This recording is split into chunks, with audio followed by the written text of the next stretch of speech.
Good morning, everyone. Morning, Mustafa. How are you? Very good. And you, how's everything? Great. We are keeping Yes. well. Let's wait maybe another extra 5 minutes, and then we can start with the presentation, okay?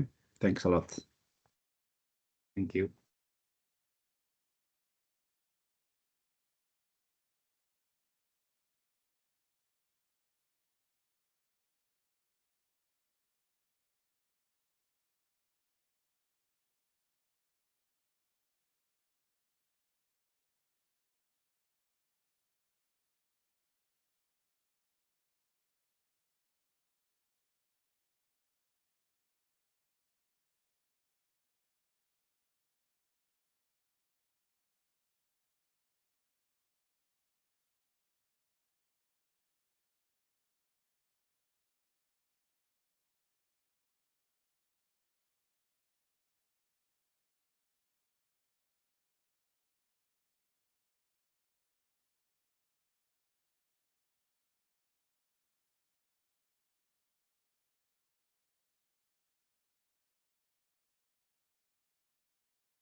So good morning, everyone. I think we almost waited the five courtesy minutes. We can start now. Unfortunately, today is gonna be only me presenting the project and the tool. Basically, our person, I mean, the team that we work together with Acciona.org is not available today. She's actually sick. So I will be doing the two parts. So I bear your patience with me because it's going to be a bit long explaining the two parts from my side. But I really recommend, because I think it's going to be a small session, so there's not going to be so many participants. So far we are 12. We might increase until 15, maybe 20. So we can do it more participative. If you have any doubts, if you have any questions, you should just, I mean, let me know, raise your hands, or put a comment in the chat. so we can stop the presentation. That way we can make it a bit more, good morning, everyone.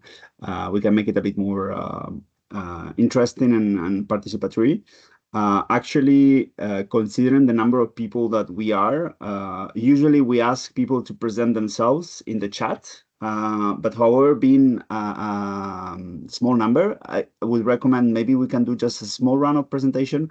This is also interesting for us to understand, the profile that is talking to us, and then basically also orientate the presentation towards one direction or another. So if you don't mind, open up your mic and presenting yourself. If you want to open your camera, you're also welcome to do that. So I'm gonna take the chat. So I see, I don't know the name, but it's admin assistant MDM Philippines, and then I will let you introduce one by one. So thank you.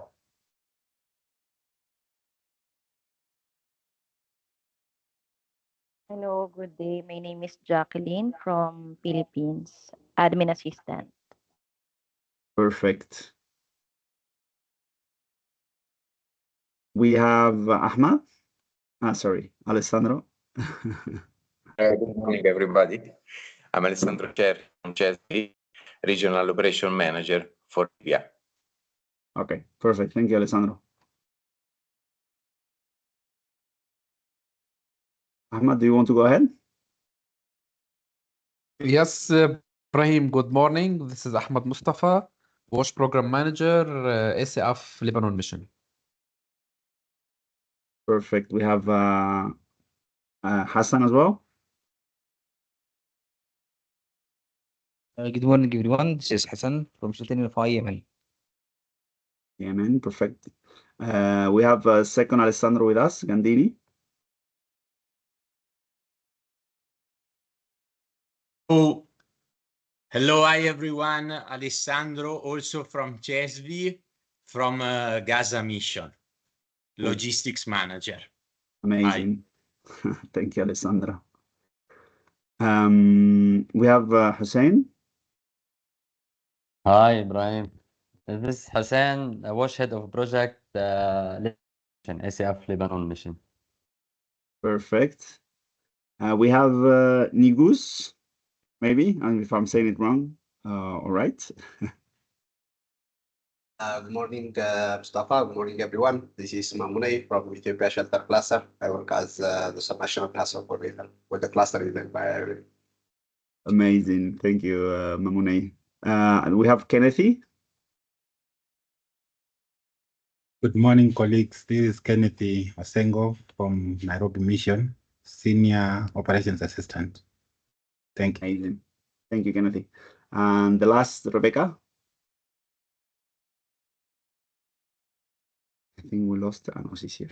Yes. Good morning, everyone. This is Rebecca Solis. I'm with WFP in Rwanda, and I'm working as energy advisor. Thank you, Rebecca. Okay, so we're gonna explain you very quickly how it's gonna be. I don't want to make. We're all, especially after the pandemic, we're a bit all tired of this type of presentations, teams, and people just talking and doing presenting their thing. I'm gonna tell you how it's gonna go. It's gonna be approximately like 10-15 minutes. We're just gonna present you the initiative, so how we came here and why we decided to work in this direction. For people who's working in the energy sector, I think it's gonna be quite obvious and quite natural on why we decided to take this path. For other people, might be a bit more new. And then the focus will be actually in the tool, which is why we're here, and I'm sure most of you why you're interested in this presentation and in this training. So basically, usually this part is done by my second colleague, Carmen, but she's sick, so I will do it myself. But of course, we can do it a bit more interactive, because I think the point of here is like to see if the tool is interesting for you. So it's not going to be, I don't want this to be a masterclass or whatever. It's just how we develop the tool and which advantages, or if you have any doubts during the presentation, you can just raise your hands or put a message in the chat. Okay, so I hope you're watching, you're seeing the screen. Well, as you can see, first of all, the tool, we decided to give it a bit of a catchy name. So we went for React, which is, of course, the verb in English, but also renewable energies for assisting communities too. It is a project funded by ECHO, so European Union, and is a joint initiative between us and a private foundation from here, from Spain, that is called Acciona.org. This is already, sorry, I forgot to do this at the beginning. If you want to start already registering yourself, that could be very interesting. You can either use the QR code or go directly to this web address. I will tell you just like 2 minutes of registration. I mean, it's very quickly, but it takes 2 minutes to receive the email of the confirmation. So during this presentation, you can take the advantage of doing that. This should be, again, very obvious for people who's working in the sector. For others, might be a bit new because it's not as we speak of energy very often. So two things why we believe energy is quite important.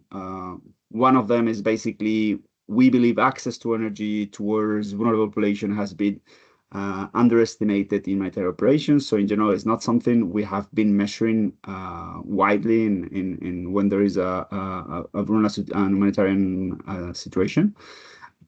Basically, because I mean, usually there are other priorities, but it's also something that is more recent.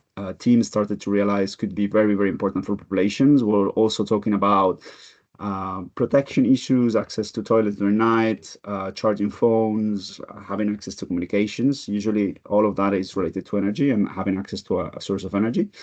And then we're also talking about humanitarian operations per se. So during emergencies, especially, I mean, we're talking about contexts like Yemen, Gaza, we have Mauritania, we have Colombia, we have several contexts where either for a natural disaster or just because there is a conflict, access to energy remains scarce.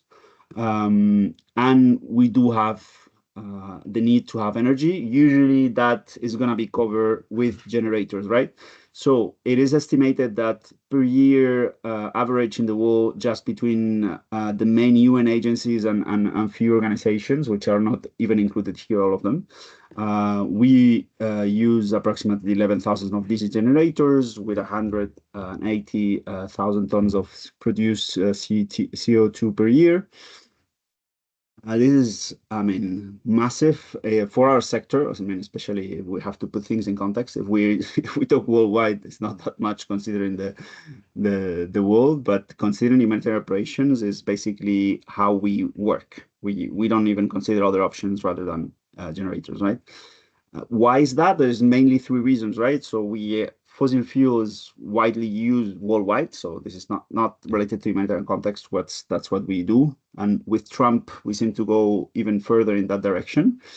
Forget about climate change. The second one is lack of tools. So this is very specific to the humanitarian sector. So this is more related of why we are not using other or considering other sources. Is usually we do lack both knowledge and tools that can facilitate that work. And the third is limited capacity. So the knowledge, but also the lack of experts, right? So there are not many energy experts. I mean, in the last 5 years, you could tell specifically and especially in UN agencies, we see more and more energy experts, but in international and local organizations, they're very scarce. So basically, what we're trying to do is develop an energy assessment and design tool, which is React. We'll present it to you later on. We want to disseminate and engage with humanitarian actors. So as much as we develop a tool, if people doesn't know about it, it doesn't make sense. So that dissemination work, we've done it for the past 6 months. This is actually the last workshop we're doing, basically because we've done several of them in the past years and in the past months, and we've presented the tool in events and in collaboration with other actors, and the pilots, which I will explain a bit more later on. Tool development. So why we engage the three actors that we are. Basically, ACF was putting somehow the humanitarian experience, but we're not the energy access experts. Acciona.org, the one that actually developed the tool, and they were behind the calculations and the algorithms because they are the ones experts in access to energy in usually more of development context, but in general, they have the experience. And then the software developers, which is one of the most famous universities here in Madrid, in Spain, which is Politécnica de Madrid. So basically, the combination of the three actors made it possible to create React. How we did it, some of you might be in the consultation process that we did in the past. That was like a year and a half ago. So we consulted over 60 organizations and we did like around 20 workshops. We did some field visits to confirm that, you know, the information that we were actually gathering made sense. And then the algorithms were also validated by the Solar Energy Institute here in Madrid, which is also attached to the University of Politécnica. So the calculations made by Acciona were validated by experts. Why do we believe the tool has an added value, or several added values? Is open access. So basically everyone can access, there is no restriction, you don't have to pay, and you just need to register yourself. We tried during the consultation process to consider all humanitarian sectors by listing most of the activities we consider have an energy input. This is quite difficult, as you can imagine. And we're also open to feedback. You can consider this as the first version of the tool. But in the future, probably we'll be doing a second phase. And in that case, we will be really open to receive your feedback on what do you consider should be included. If you consider some of the devices, features, parameters are not right, you can do it. I mean, we're open really much to critics. For this phase, unfortunately, it's not going to be, I mean, we somehow took the time to develop the whole thing, which took us a lot of time already. But now we basically want to fine tune. So your comments will be very welcome if that's the case. We try to make it global. So at one point, we're thinking just to focus on one region or several regions. We decided the type of service we're going to deliver in terms of the design of the system could make sense at a global level, considering that it's going to be an approximation. So this is also important. We will see it in the limitations. It's not the design that is going to come out of here is not basically going to give you an accurate design for every situation. It's just an approximation. Then you will need to hire an expert or discuss with your company to actually provide the precise design for every situation. And then there is the advanced and the standard form, right? So this is very interesting. I'm not going to stop here because you're going to see it in the tool. But this feature is quite important and interesting for us. You will see it later in the tool. Again, talking about limitations, we have two main objectives here. This is what we're trying to achieve as results. It's basically to facilitate communication between suppliers, teams, donors, providing accurate technical designs. We believe we've been doing the studies. We don't have the lessons learned yet, but approximately the designs that are produced, they only have between 10 and 15% of deviation when actually you end up doing the design with a local supplier or local expert, which for us is quite a success, because it means, like, even without having the context and the situation of the future solar project, the tool is able to give you a quite accurate design. And we also trying to encourage shifting to renewable energies by providing economic comparison and carbon footprint. This is also, it came out of the workshops. One of the many, one of the main concerns is usually people, they're not able to put in a budget the cost of a solar system because they're not able to anticipate the cost of it. And they're also not able to justify from a somehow green or sustainable point of view how much it will represent in terms of carbon footprint, or basically reducing the carbon footprint. So we do provide these numbers, which I think is is helping to provide like quantitative arguments to everyone, basically actors, but also it can be governmental bodies, it can be donors, it can be stakeholders, coordination mechanism, like whoever you want to share your information with. And then, of course, it does not substitute an energy expert. This is very important. We've been doing this we've been saying this lately because, especially for energy experts who are experts in the matter, could be a bit, it is a bit hurtful that we're trying to say that we are providing accurate technical designs. We're trying to give approximations. That's to be clear. And we actually is the opposite. We work in complementary with energy experts. We want to provide and to encourage people to hire energy experts. Very quickly, the pilots were in two different contexts. So as you will see, the tool provides you with short-term interventions and long-term interventions. So we believe when emergency is acute and you're going to only stay less than 6 months in a location, it's not worth it to install a permanent system. So that's what you see on your right, the short-term intervention. So in that case, the tool is just going to provide you with a solution that is what we call compact portable solutions. So now in the market, you can find some solar solutions that are deployable. Basically, you can carry them and move with you. This allows for, of course, not a lot of energy to be provided.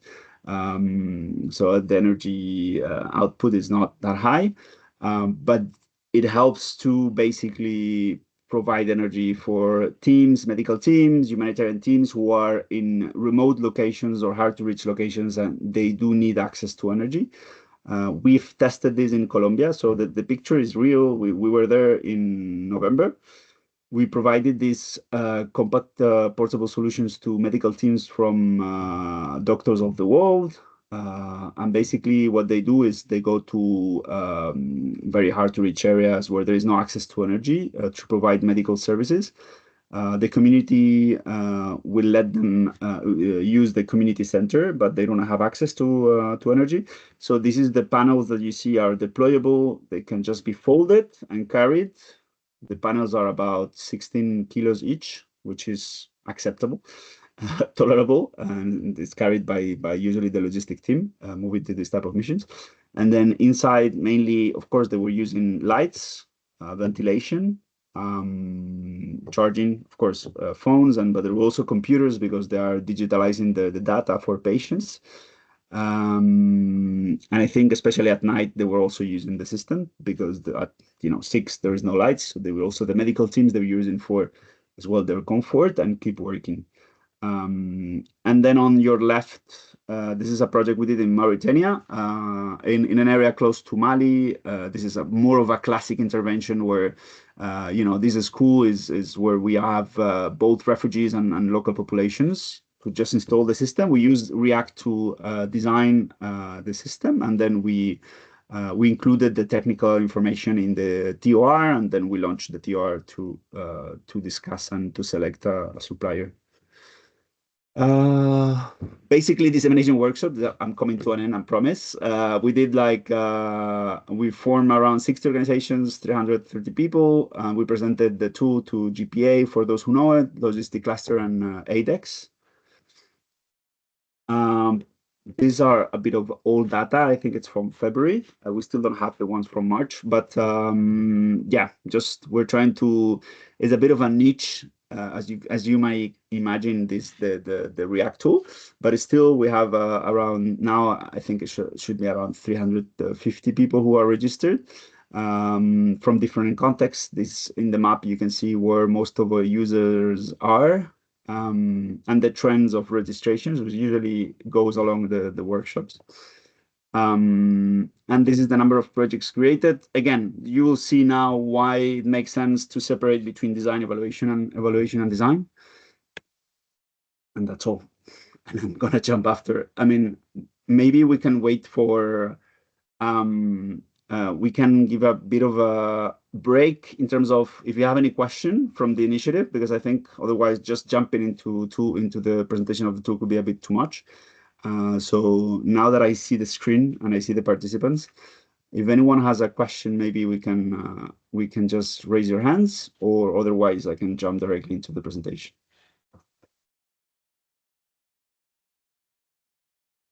I see everyone is very excited to see the tool. We also have Patricia with us, which is actually one of our colleagues as well working on the project. Thank you, Patricia, for joining.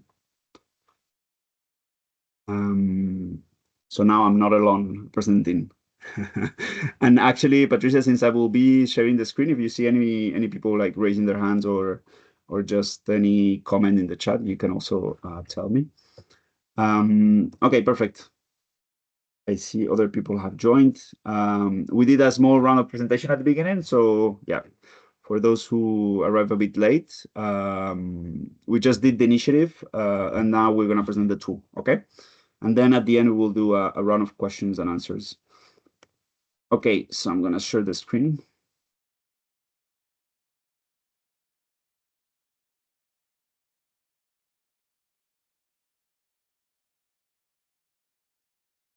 Okay, I hope you're seeing it. So this is our main page of presentation for React. Again, we gave it the name of React, as you know, to give it a bit of a catchy name, combined with, the actual meaning, which is Renewable Energy for Assisting Communities tool.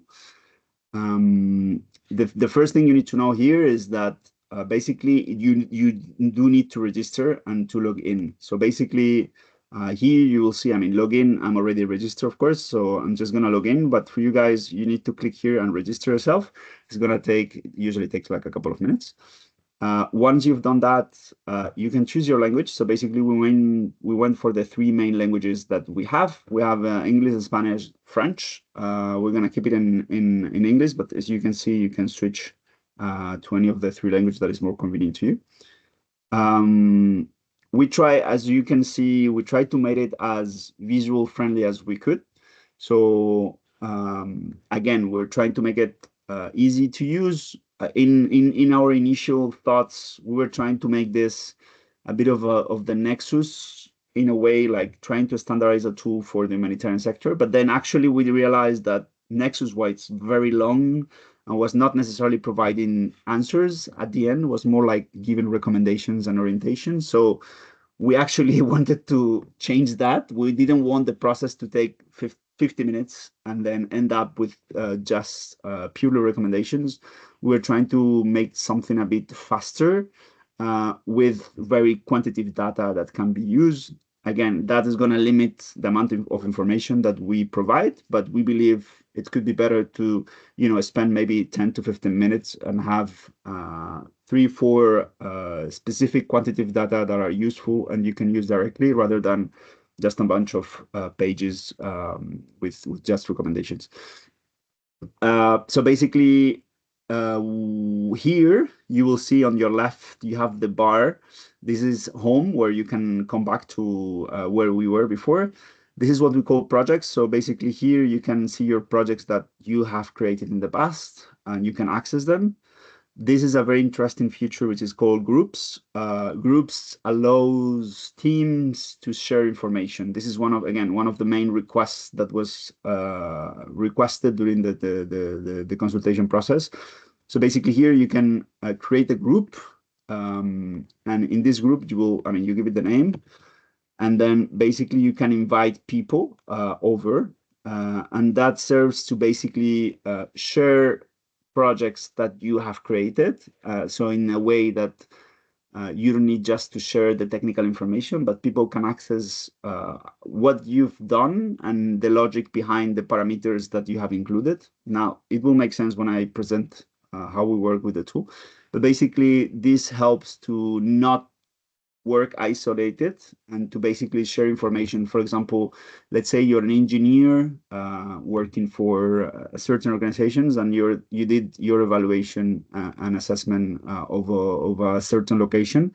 You can invite your logistic teams, and you can invite your own teams. Imagine you are from the technical team, you can invite your supervisor, or you can invite people who is below you to see your project and to understand where the technical design and the budget that you are providing comes from, which, again, specifically for technical people, this could be very useful to revise work, again, from people who are below or above you. And this also allows to share openly with other teams that are not necessarily very technical, as it could be the logistical or the management teams. And again, maybe they're not going to enter in the technical details, but they're going to understand where the logic comes from.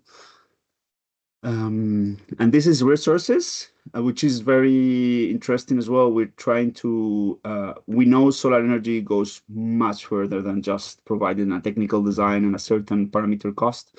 So basically, we are providing a number of resources, which are here. You'll see is the video tutorial. So again, for people who has not been in this presentation, if you want to share the tool with someone else, we try to develop this, like, I think 7 to 8 minutes of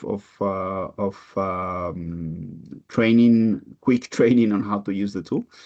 And then we have included some technical considerations and some social considerations. Here is missing one that will come soon. So technical considerations, again, for energy experts, this should be like very easy. That's operation and maintenance recommendations, frequent asked questions, quality controls. These also, we intend to expand these sections probably in the future for the second phase.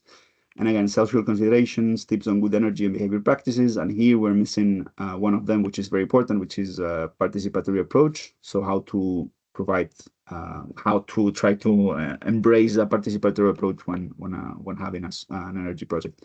Anyway, this is the left bar where you can find the different complementary information.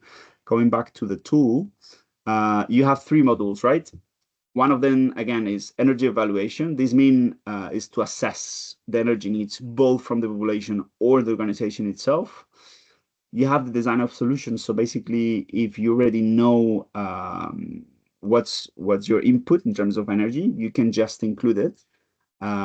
So if you know your energy consumption, you just include it here, and then it provides you automatically the design.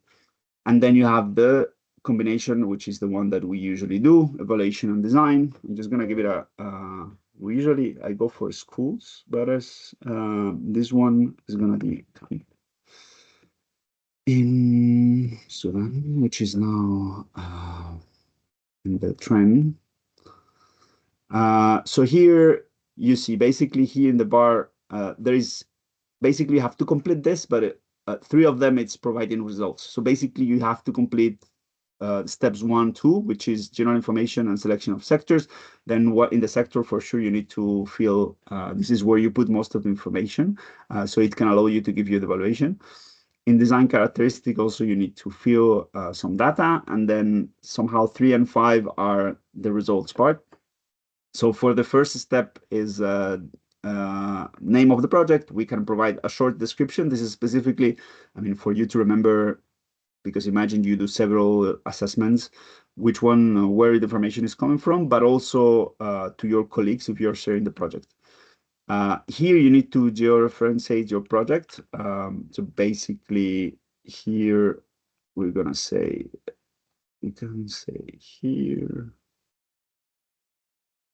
let's say we're gonna do it in the project here. You can either use the bar, but also you can, for example, if you want to do for Sudan, is automatically gonna jump into it, but you can go to the details of the village. I mean, I don't know any village in Sudan, but I can show you, for example, the ones that we were doing in Mauritania, which is Basikunu, for example.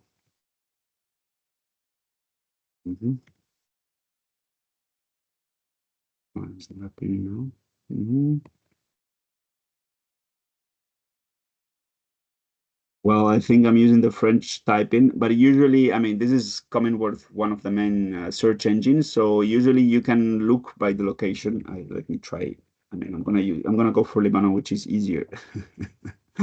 So, for example, now that we have 2 colleagues from Lebanon, you just include directly the name of the usually city or village, so it can go to the level of village, and it will appear. Of course, for certain very remote locations, you know, in certain geographical areas, might not appear because the search engine doesn't recognize the name.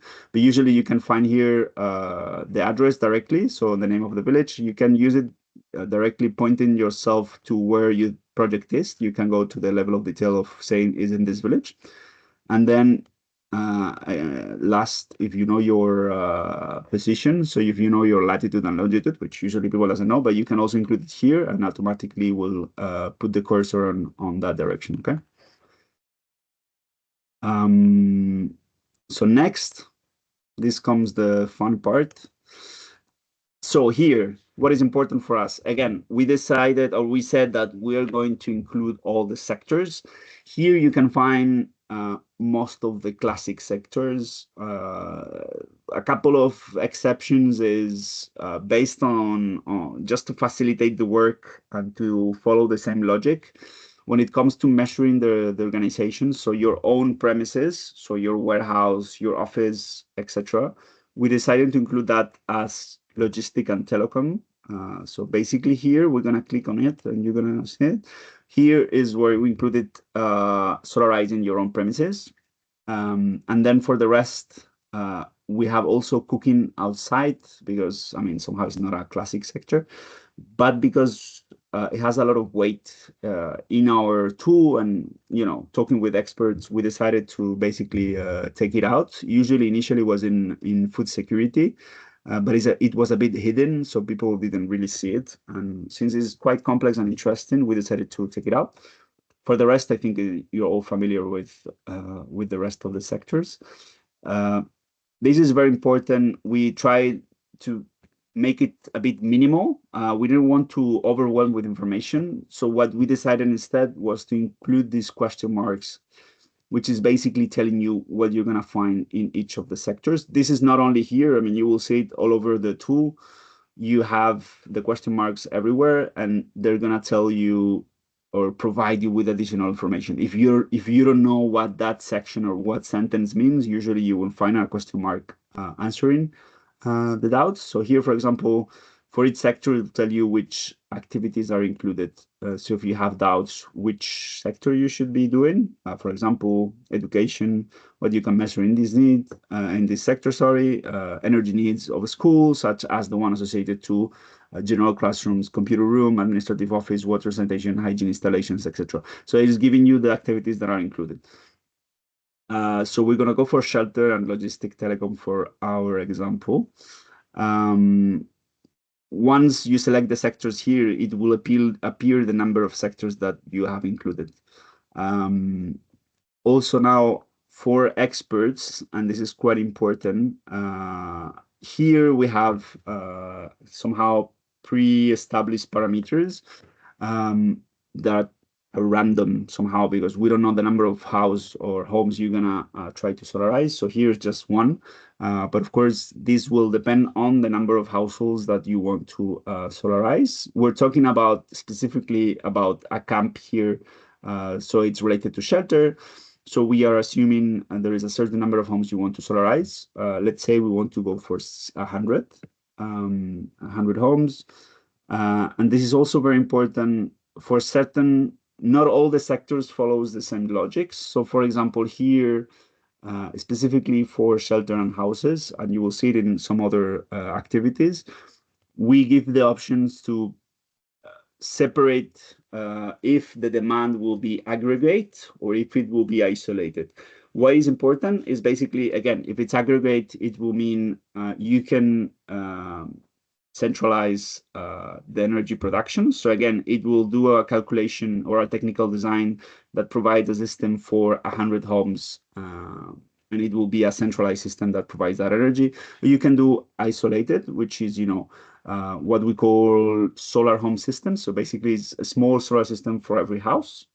So you don't need to install or have a solar installation. You can just, the system will give you, the design will be provided to just have a solar home system for every of the 100 houses.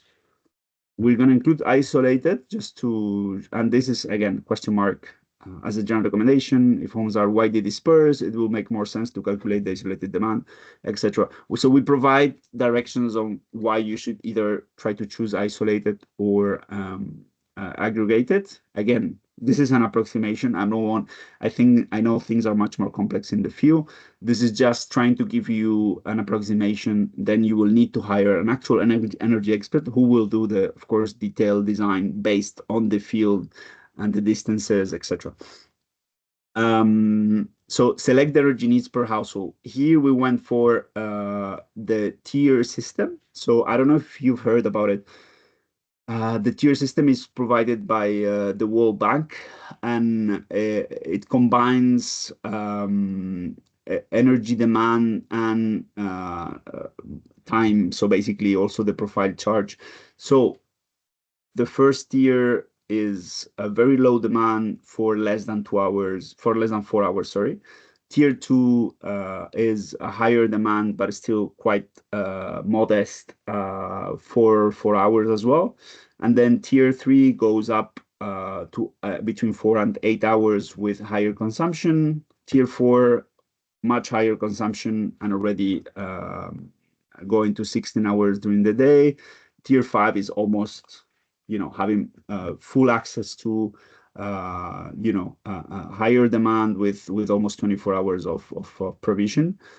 Usually, of course, this is not our case in the Mediterranean context. So usually we recommend to stay between tier 2. Basically, tier 2 is the one that is recommended for humanitarian context. It can even go to tier 1 if you just want to give very limited access to energy. This will for sure impact in the cost and the size of the system because we're talking about demand. So we're gonna keep it for 2. And this is also a very important feature for us because we don't want to impose a certain parameters, so we wanted to give some certain flexibility. So for example, tier 2, we do a calculation based on every house will have multiple access, will have access to multiple point lights, a TV or a computer, and a fan. This is of course a calculation, a bit broad, but we also wanted to give the option of increasing the hours, which also, increasing the hours will allow you to play a bit with the flexibility of the demand, but it goes until a certain point. So if you want to have that access for 7 hours instead of 4, the system will allow you to do it. So you can increase the demand. But if you try to put it 10, it will be incorrect. Wait, why is not? Usually this shouldn't let me do it. I'm surprised now. So well, I think if I jump to the next, it will tell me it's wrong. Well, it's not. Okay, that's not how it usually works. Sorry. But usually what I was trying to tell you is the system for certain parameters that you're gonna try to change is not gonna allow you to do it. Basically because it will be against because I didn't click, I think. Sorry, my fault. This is very important. I forgot to say this. So again, and this is a general explanation. If you want, so these are the activities that have not been considered yet, but the tool is proposing you, right? So you can basically, once you're in shelter, you need to decide if you want to go for, solarizing or providing a technical design for general household needs. So we're talking about classic households in a camp. If you want to go for cooking needs inside the household, or if you want to go for communal needs, for example, street lighting, communal for charging points, communal day center, canteen. These are the activities, if you remember, that we discussed during the consultation process and that we agreed through these workshops that were the most important ones and that one had energy provision. But since they're here, but if you don't mark them, if you don't include them and click on them, they're not going to be considered. So all the work that I was doing here, I need to actually click it so it can be considered for the calculation. So now if I change it, again, if I put 7, the system will allow it. But if I try to go higher, it won't let me, and you will see here it's marked in red, basically because if the system is telling you, if you want to increase more than 9, you need to go to the next tier. So you cannot just provide tier 2 9 hours. It doesn't go that way. It gives you flexibility to go from 4 to 8, but not to go further. So if you want to go further, you will need to, and again, the explanation is here, right? So the minimum of hours is defined by the tier selected, and you can increase 4 to 7, and tier 2 8 to 15, etc. So again, we're trying to provide explanations. Here, I'm gonna keep it at 6. Sorry, because it's tier 2. Maybe. Okay, now it's working. And again, I'm just selecting general household needs, so it's the only one is gonna be included in the calculation. For the premises, as you remember, right? So we selected shelter and logistic and telecommunication. Again, as a reminder, here is where we included premises and warehouses and guest houses, right? So here we have the office, we have the warehouse, we have the guest house, we have the cold chain. Again, we decided to take it out because it was considered quite important. We're gonna go for offices. So again, I'm clicking. What is interesting here? Again, we have set pre-established parameters just to start with an option, but this should be changed. So for example, we included an area of office of around 100 square meters. You can actually for sure reduce it or increase it. We're gonna say our office is a bit more modest, and instead of 100 is 50. This again, height of office, we've been doing the research, what's the average height of an office, etc., is considered to be 3 meters. This is important for, especially for the points, the light points, because of the projection. But you can imagine your office is 7. Then yeah, you need to actually change it because it will actually impact the illumination pre-established parameters. Or you have a very low ceiling, you can put it. It's important to understand that we're trying to give established parameters, but you can also change them. We don't want to impose things. We're just trying to go for the average. This is also important number of employees. Why these numbers are important? Because again, these numbers are linked with the pre-established parameters. So for example, illumination, let's say we go for illumination, right? Actually, the number of bulbs here, it's 5. But imagine our office will be much higher. The bulbs jump automatically to 50. So the area of the office is actually linked to the number of light points and bulbs that will be pre-established and calculated by the tool. So if you go for 100, the number of bulbs that will be recommended will be 10. So of course the area of the office is impacting the number of bulbs that will be recommended and included.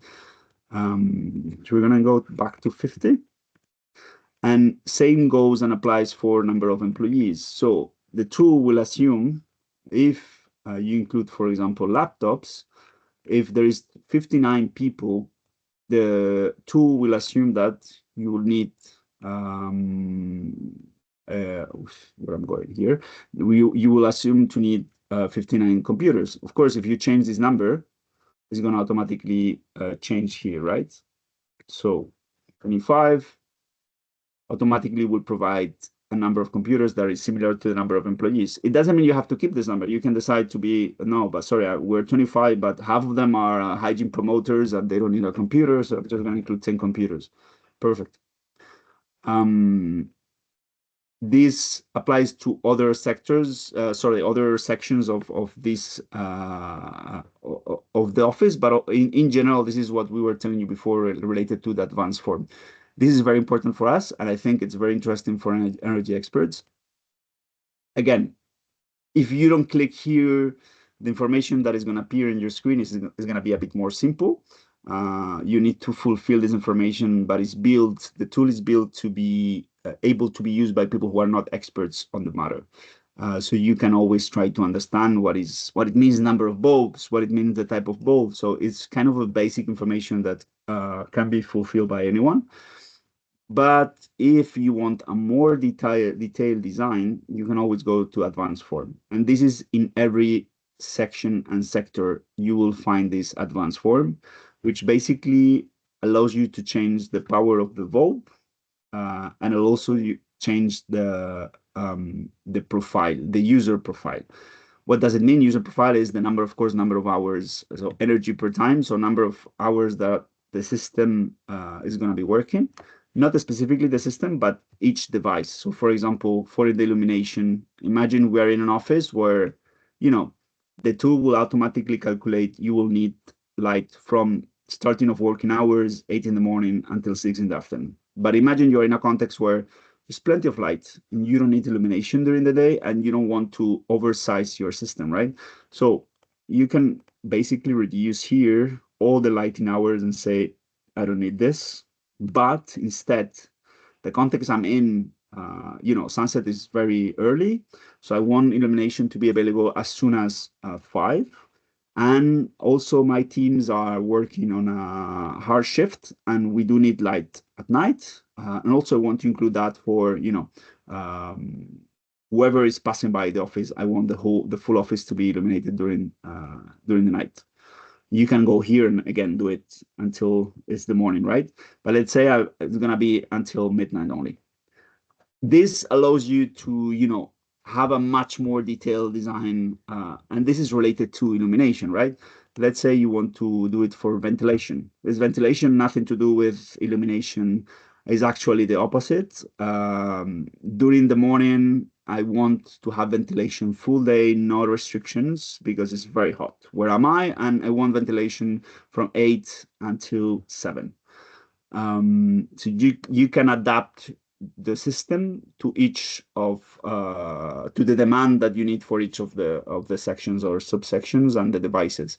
And again, here you can change the power of the fans. We are giving you a pre-established voltages, but you can actually change them. So my fan is, you know, I have a very low consuming fan. I managed to find in the market, so it's 50 instead of 70. Perfect. And again, you can change the number of fans. This is pre-established based on the area of the office, but you can actually change it. You say, no, sorry, I need to, my office has actually 4 fans and not 2. Or you can change the type of ventilation. So you have fan, but you can, maybe you have air cooler or you have air conditioning. Air conditioning is very, very power consuming, as you know. We don't regularly recommend because it's going to make explode the system, the solar system. But you can also, you can provide it and you can do the calculations. And the fun part, I mean, the fun part for those that are energy experts is that you can always, you know, compare your designs. So you can do a first design where you include fans for your offices, and then you basically come back because your project will be saved, and you just change that to air conditioning, and you compare how much will be the difference in cost and for sure in power consumption. So that way allows you to see what's the impact of, you know, having fans instead of an air conditioning. Fun. Okay, so we're gonna keep ventilation. Again, you have to remember to click here, otherwise it's not taken into consideration. And then that's it. I think we're good. We have our office, which 50 square meters, height of the office is 25 people. We're gonna include just illumination, ventilation. We're not, the heating is not, we don't need it. We can include a printer. One is enough. Routers, one is enough, and that's it. Okay, so this is going to be our office in the field that is going to be solarized. Once you have that, you can save it. I mean, it's automatically saved once you click next, but just for information. This will allow you to have the, imagine you're not sure about this information, you don't want to go to the next phase, you can just save it. This gives you the evaluation results. So again, you remember I was telling you, you do select the sectors and then you have here the sectors, then you have the evaluation results. Here, evaluation results, you have on-screen results, but specifically you can download the detailed results, which is a PDF that I'm hoping you're seeing in your screens. Oops. So here you have all the information that I'm going to show you, but in much more detail ways. So basically you can download and share with your colleagues. You can annex it to a proposal if you want. You can have it in your folder to remember, you know, that design that you did for that school or that office that you wanted to solarize. Okay. Again, we try not to make it very heavy, but here is where we went a bit more in details, especially for energy experts, that want a bit more of detail on their design. And here on screen is going to be very basic. Again, we didn't want to overwhelm. So we will presented the user profile that we have here per time of the day versus power. We have the energy needs. Shelter is giving 0 because this is the aggregated demand. If you remember here, we were considering our systems to be isolated. So we are going for standalone or what we call solar home systems. And is giving you the amount of power and energy that we need for this demand that we're suggesting. So here is 0 because there is no aggregated demand. It's 2 different systems, and here is the demand for the office that we included. Again, recommendation is to actually download the PDF and go for the detail of information. I'm not going to stop into that because we don't have much time. But again, carbon footprint. Also, one of the highlights of the tool, we're trying to provide the details of the saving in terms of emissions, that it will be your project if you decide to use a solar system instead of a generator. Here is not much because, we're just considering an office, but still it can be included. And I think it can, we try to make this equivalent that is also somehow it can be a bit catchy for donors or for people who are not very technical to understand what's the equivalent of saving this amount. Very important for us and for you guys is the design characteristics. Is only basically one answer. Well, we can say 2 answers maybe, but it gives you it defines the type of the design that is going to be provided. So if you remember at the beginning, I was talking about this initiative that we have between short-term and long-term. For us, nothing that is above 6 months is worth installing a permanent system, right? So, it's not only for us. We discussed with several experts, specifically with the Solar Energy Institute. We were in between 6 months to 1 year. We decided to include the 6 months because usually, more than a year is not even considered an emergency anymore. But if you go for the short term, so it means your response is going to be less than 6 months in an area. The system is automatically going to provide you only with the compact portable photovoltaic solutions. It's not going to suggest to do a permanent solution because, let's be honest, it's not efficient. It's not worth it. Financially speaking.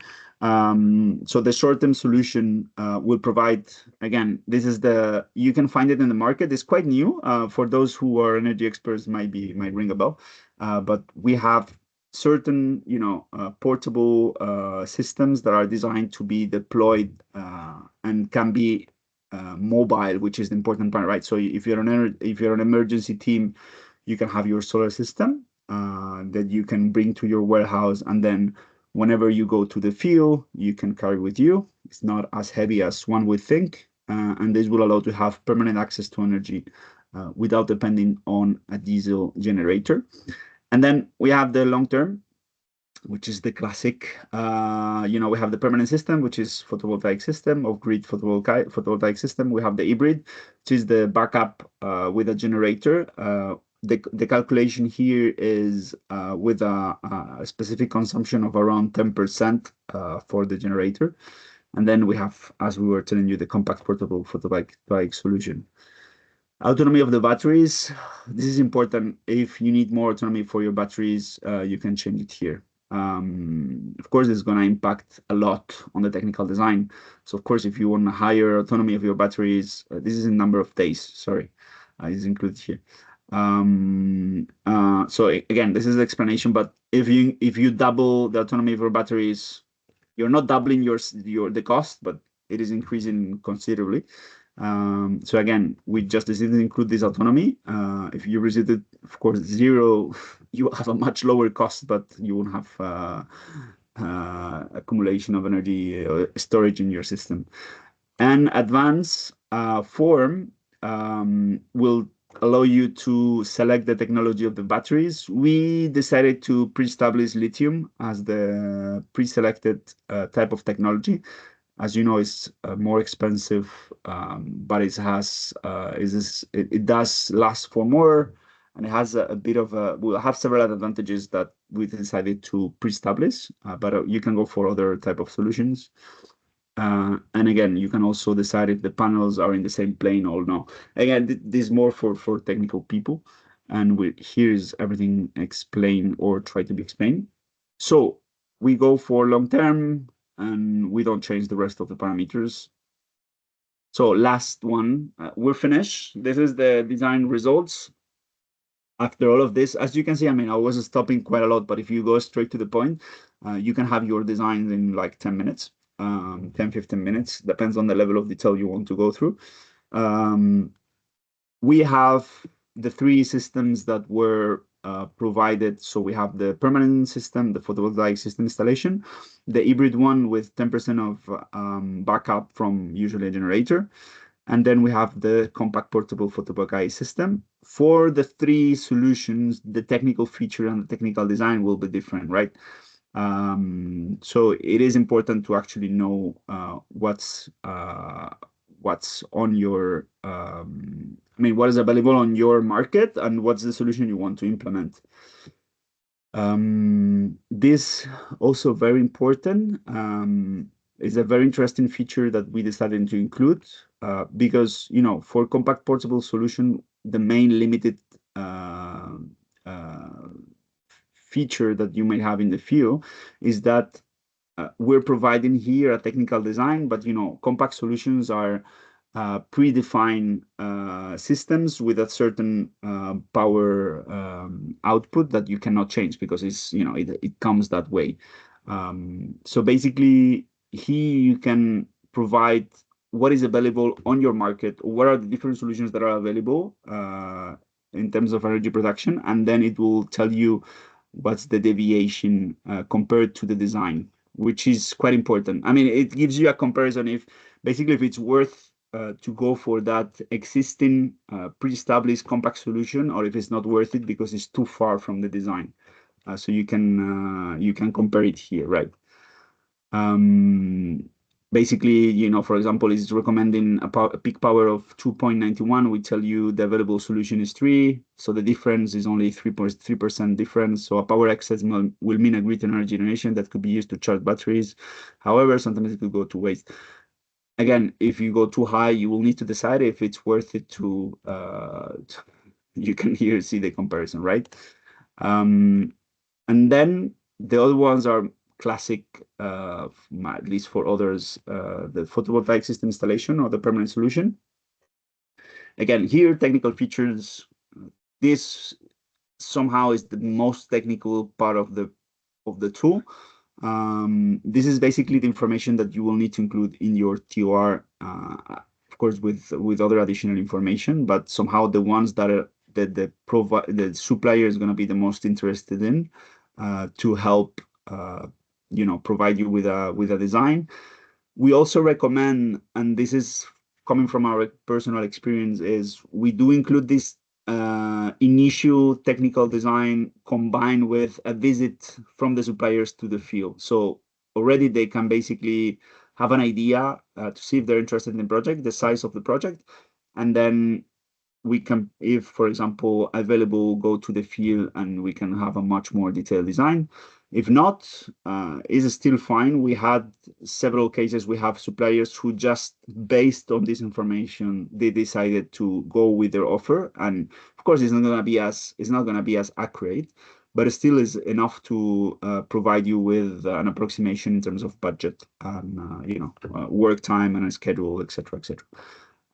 Of course, this is just technical features, so the TRs are larger than that. You will need to explain, you know, if it's an office, if it's a school, I mean, much more information. This is basically to just initiate the conversation with your teams, with the logistic teams, but also to be presented in the TR. We also have the carbon footprint. Again, number of trees. We decided, if you saw before, was number of kilometers through a car. Now this is number of trees and the tons of CO2 that is saved. This is maybe one of the most important parts for us. is the accumulative cost comparison. So we have the cost and the economic parameters. This is maybe the most attractive feature that we have. Basically, the cost will include the comparison between the PV system, so the renewable system, and the fossil solution. Here, assuming is a diesel solution. So we have the purchase cost, initial investment, of course, much higher always for a solar system compared to just buying a generator. Logistic cost of installation and transport, again, very cheap for diesel, a bit higher for solar systems. Somehow the upfront cost is included. It's considered to be around 10,000 for our office, while just the generator could be 330. It can be much higher. You can see also, you can change these parameters. However, after less than 2 years, it's considered to be already payback. Why? Because here you will see is the cumulative cost comparison. So yes, of course, upfront cost very high for a renewable system, around $10,000, but you will forget about it for the next 2 or 3 years somehow. I mean, you still, of course, need to do the maintenance and the operation, but somehow from a financial point of view, cost is quite low. While for the generator, you will keep needing to buy fuel. And these are the comparisons based on a certain parameters that we can show you after. So basically, what we're trying to say here is, yes, of course, upfront cost is much higher, but here we are basically telling you that after 2 years, the system will be worthwhile and the investment will be returned. So the cost of investment or the return of investment will be less than 2 years. And also, graphics are very visual and allows you to, present it to donors or your own management to, convince them to solarize a certain location and show it with the cost and the time. This can be changed here, which also is very interesting. Of course, the price of the fuel will impact on the return back. We consider these are average cost for, I mean, I don't have for every detail one, but in some cases, the costs are coming from average oil prices. Specifically, I think this one from Europe. I think the real interest rate is not the one from Europe. So we decided to take an average from the World Bank. Anyway, we can give you the details of where we take these standardized parameters, but what is important is that we hope you actually change them. So we're just including this as an average price for the fuel. But if in your country is, sorry, this is dollars, it's also very important that it's marked here. So imagine the cost of the fuel in your country is a bit higher.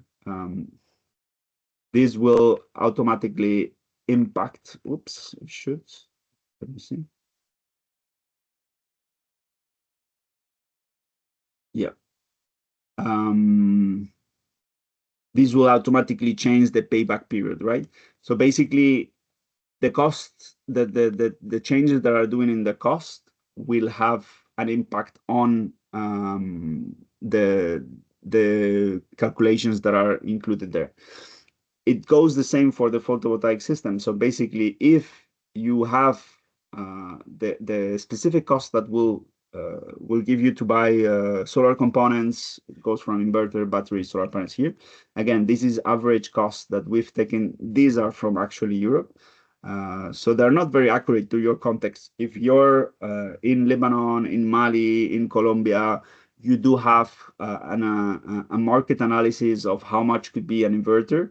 You can include it here, and then basically it will recalculate the cost comparison, and it will give you a much more accurate vision on the payback period, the upfront cost, the initial investment, etc. So this is very interesting, but of course it was a bit difficult for us to decide which parameters to take in. So we just we took the basic ones for Europe, which are not necessarily a good image of what's the cost, especially if you're closer to China, certain contexts like Southeast Asia or Philippines, the cost of components is much lower. Certain other contexts is higher. So this needs to be changed.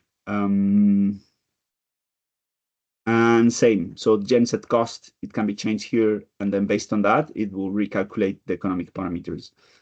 And the last one, which is the standalone system.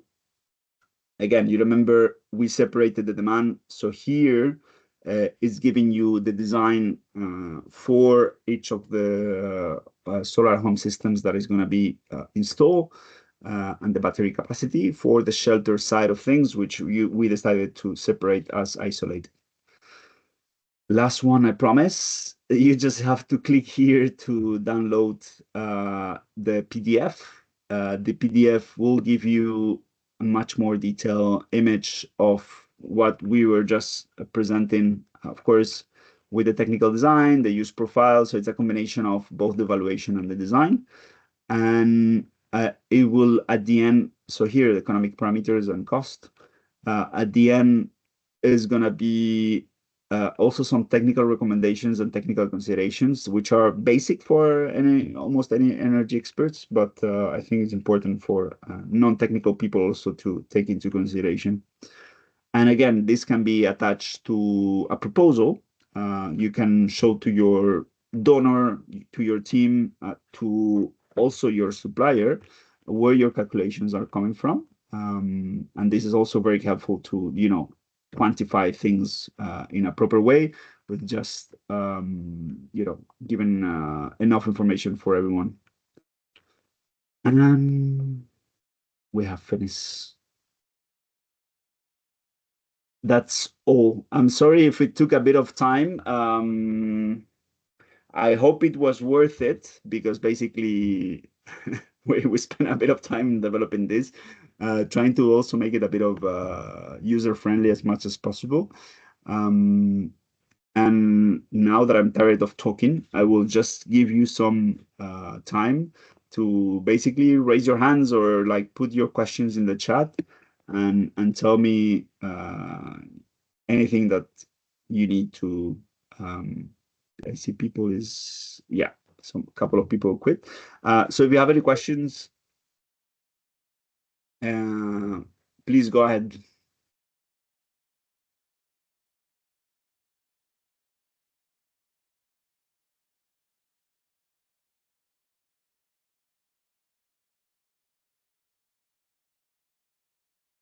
Yes, Yes, Brahim. Please Yes, go ahead. Brahim. Yes, thank you. Thank you for the presentation. I have a question regarding operation and maintenance. If it is taken into account with the cost associated for the system or not? So we do have, yes. So the calculation is considered an additional cost, which is a percentage of estimated costs for this operation and maintenance for the future.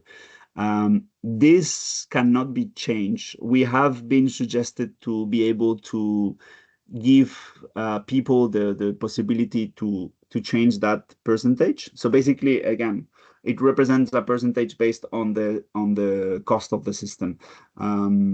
It's a bit more complicated to actually allow people to just provide a number per se, but so we are thinking of maybe allowing people to change that percentage, so it can be more adapted to the needs in the field. So yes, it's considered, but it's a percentage so far.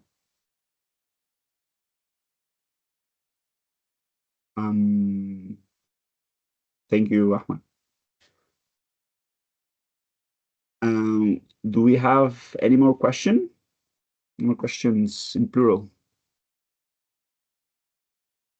You can also tell me if you find it, what you think it's missing, what you think is not useful so far, what you consider when seeing the presentation. But we actually encourage you to use the tool as much as possible. Ahsen? Brahim, regarding the tier number 2, Yes. it was for 4 hours average. Yes. But later on, we put for 12 hours for operation, I guess, below for the design. So how it was is there anything contradicting or what about this? What is the 4-hour average?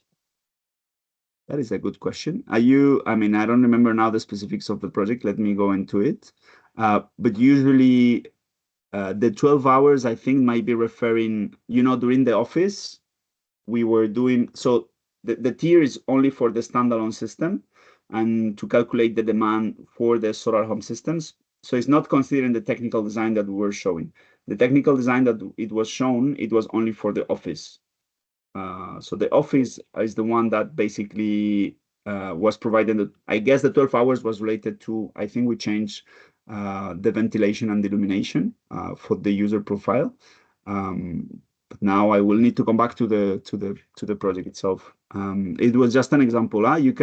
What I recommend you is basically also to play with the tool. So to do your own project and see if it makes sense. If you find any glitch, you can also tell us. But again, I mean, the example I was just doing, it was like built on the moment. But our recommendation, I mean, we have backtracked the tool. So usually there shouldn't be any calculation mistakes. We have tested the tool quite a lot, but you can check it and tell us if you find any type of mistake. I can revisit the project once we finish the presentation. Okay, tamam. Just another question, or no, not a question. This tool missed the structure analysis or the structure design or the PV distribution, this criteria, this aspect. And also regarding the series and parallel connections, some electrical connections, not in details or in advance, but this thing is missed because now if you have like a big structure, maybe of 100 PV panels, for the installation, you have some electrical works or how you will combine each strand together. You're totally right. And for this, I don't have the full answer because the person who actually knows, I mean, this tool was mainly designed with, an actual renewable energy expert, which unfortunately she's not with us today. She's sick. She have this answer for the panel and parallel. I don't have it correctly, so I don't want to say something that is wrong. But there is a reason why we decided initially we were thinking of providing the user with the option of to give it in parallel or not. We decided not to include it, but I cannot give you the answer, like the specific answer today. I can pass along the question and send an email after to explain the reason. The structure, yes, is missing. Again, it was very difficult. It's almost impossible to use a digital tool that is not designed for a specific context to give into a certain level of detail. So for the specific design of the systems, we actually recommend to have someone in the field, doing the actual accurate detailed design. This is again more just for the cost comparison and the approximation of the technical design with certain pre-established parameters that we consider is going to be. So for example, the angle tilt, this kind of things is pre-established and it can be, of course, changed during the design, but not in the tool. So we decided not to complicate things too much. These type of technical decisions were based on discussions again with the Solar Energy Institute, because it can actually lead to more mistakes if you don't have the context. It can actually lead to more mistakes than to solutions. So we decided to simplify certain things, knowing that in the field, the actual supplier will need to do a much more detailed design. Yes, it's very easy and it's good to start with. Exactly. And maybe for the PV panels, maybe we can add the cost of the structure for the civil, maybe some concrete, and for the steel structures. That will be good one time. Okay, perfect. Thank you, Brian. Thank you.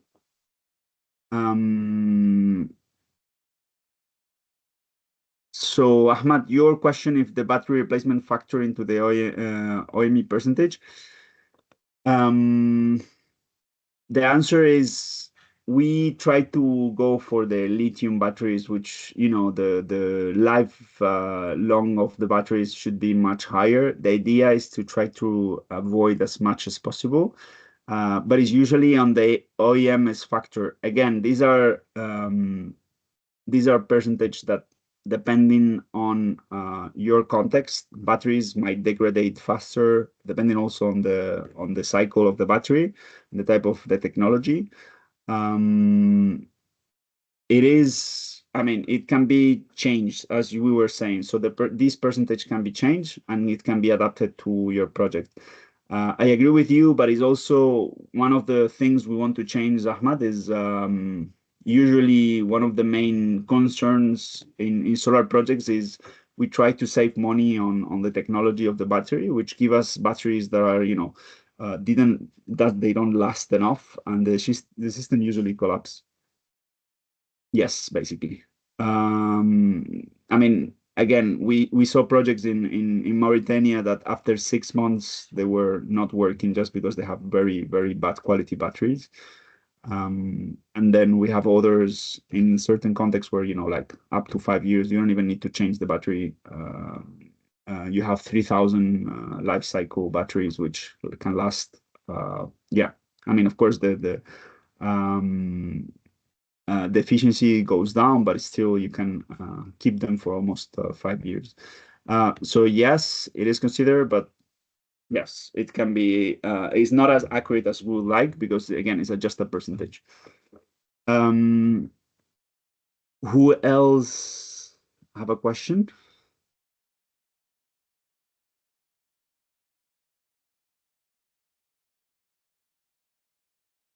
Okay, I don't see any hand raised. If that's the case, we can finalize. I'm just gonna maybe, yeah, there is Patrice is telling me just to show you very quickly the resource section. This is something we're very proud because it came a bit late. But I think it's important, again, talking about operation and maintenance recommendations or social considerations. Here, you can basically find recommendations on the operation and maintenance. I hope you're seeing the screen. So again, this is very interesting because it allows us to provide very basic information on what to do and how to do operation and maintenance. We didn't want to go crazy on the technical recommendations, so we just provided very straightforward maintenance operations for solar panels, batteries, charge controller. Again, this is coming from discussions with the technical teams from the Solar Energy Institute.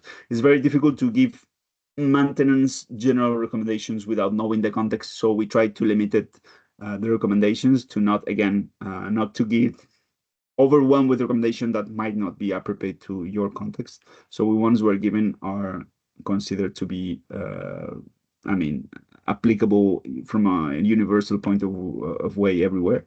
But of course, it doesn't mean this is the only ones to be considered, which is like the very basic ones that need to be considered.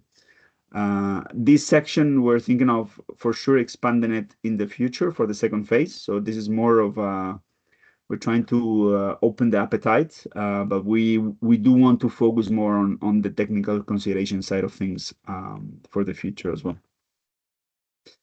And I think that's it. Thank you for joining the call, and I hope it didn't take too much time.